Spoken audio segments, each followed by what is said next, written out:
There was one real estate developer who is from India, and he was on the podcast. I asked him specifically that a lot of people around the world now are investing in UAE. And it has become a very hot market for people to buy real estate. Especially Indians, they are really, really putting in money. And earlier, only the top 1% rich class would try to put money in UAE. Now, a lot of people with their decent salaries and EMIs are trying to now look at opportunities in UAE to buy real estate. So I asked him a question that, why don't you invest in UAE? Don't you think that's a good market? And he said two things. First, he said he's worried that you don't own anything in UAE.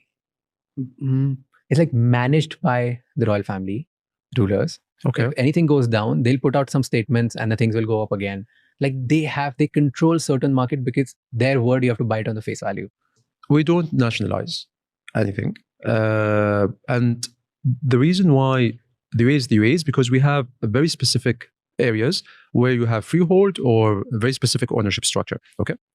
When you buy a property, and that property gets handed over to you, there you can get from the app or whatever an initial contract of sale, which allows you to lease the property, to mortgage the property if you want to mortgage the property, and so on. It's yours. And so I find this very inaccurate and very misleading because you own it, you buy it, you own it. There's not a single thing or a single experience or example where someone, whatever that position is, just would come in and be like, no, now this is my land or this is my property and you can go and... Can somebody do it? No. Laws apply to everyone. Some local person with a UAE passport or someone close to the royal family or the royal family itself, just be like, this land now from us because we want to build something here.